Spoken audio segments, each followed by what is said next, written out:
Hi guys, it's Alexa. I'm trying to just squeeze in a quick video. I wanted to give some quick tips on how to get through the C100 Humanities course.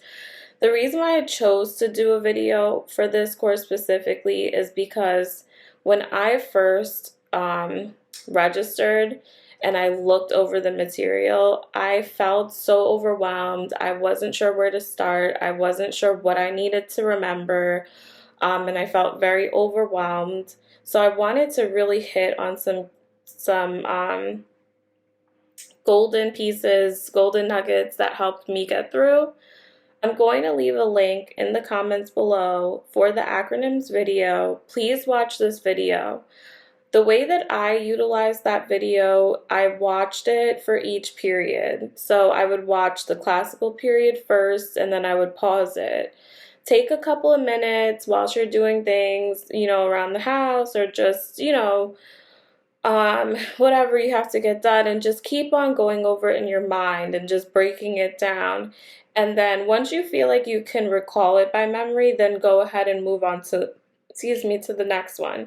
The reason why I'm suggesting for you to do that is because if you try to watch the video from beginning to end, it's really hard to remember the details and recall it back from memory. When you're going to sit down to do the OA, you're just everything is going to be in your head mumble jumbled.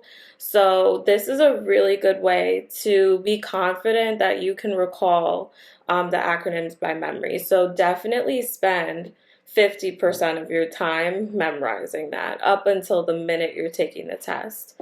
Secondly, I'm going to leave a study guide in the comments.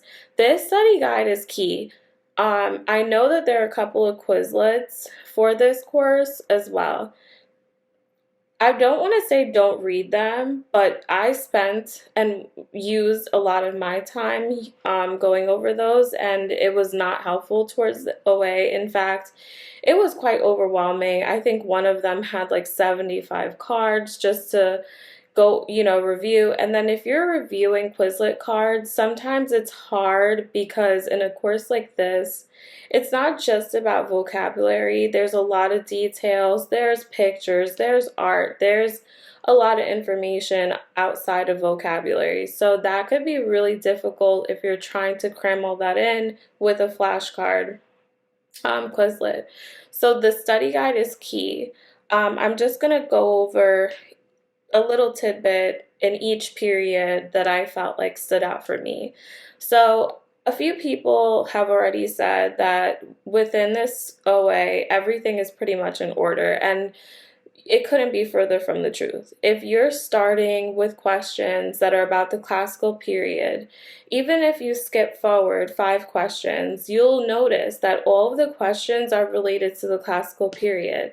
So then you can refer back to the acronyms, and sometimes the questions have hint keywords in there, snuck in there, like reasoning, truth, humanism. You'll know that those are the answers because you're in the classical period, and you'll relate that with the acronyms that you remember for that period. So that's why I really feel like you should spend a lot of time trying to memorize the acronyms. I didn't do that. I spent 2 weeks just studying the textbook step by step until I got to the romantic period. Then I felt like that was not the best use of my time, and I started putting in more time researching different studying tools to try to get me through sitting through the live cohorts. And this study guide is what got me through passing exemplary. I'm not ever shooting for exemplary. I'm just trying to get through step by step. I'm trying to push through my degree program at an accelerated pace. So please don't think that you have to follow every step, but I'm just giving some tips on how to really hit the majority of the questions in a passing rate. So for the classical period, I was focused actually throughout all the periods. I focused heavily on the theater aspect thinking there were going to be questions about Homer, about Odyssey. There were no questions about that. So don't feel like you have to memorize what it was about, what the character, there's a lot of details in the book. And if you want to know, that's great, but it is not on the OA. The other thing I wanted to discuss is the artwork. If I had to say, there were maybe about 2 or 3 paintings that were referenced to. If you go into the textbook and you click on the art, like every period will have a subject point of art. You can just skim through that and just look at the painting and see what they have to say. There are a lot. So it's going to be almost impossible to remember what the artwork correlates to. Now, the questions when they ask about the art in the pictures, it's not questions like who's the artist, when was the art done, like you would think.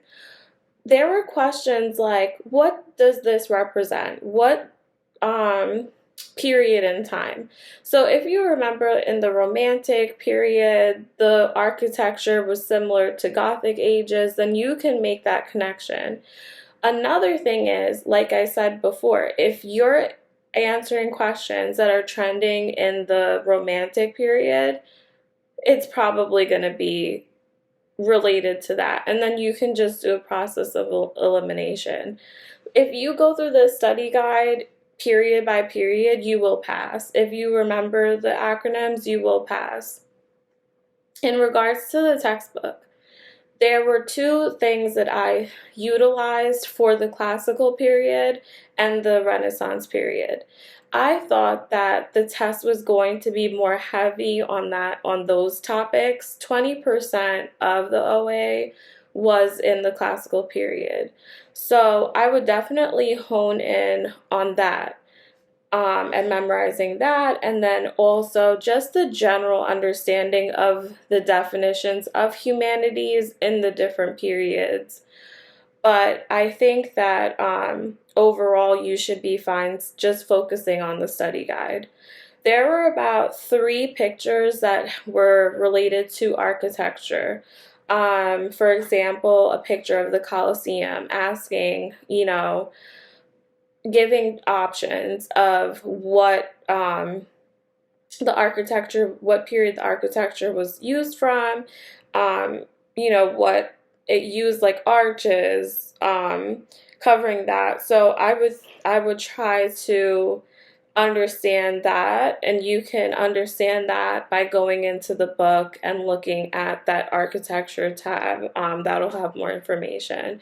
But like I said, there were maybe like 2 or 3 questions about that. It didn't take the overall test. So I definitely want everyone to just take a deep breath going into this class. Do not get hung up on feeling like you need to know what the period start date was, what the end date was, the war, when it, there's a lot of information in the textbook about timelines, about specific people. There are some questions about, certain activists and people that wrote books about slavery. But like I said, you can really use process of elimination. Like I said, if you're in the classical period and all the questions are, about the classical period, you can really hone in on that, and that will really help you to eliminate. And it's really kind of obvious if you read all 4 of the options that you have.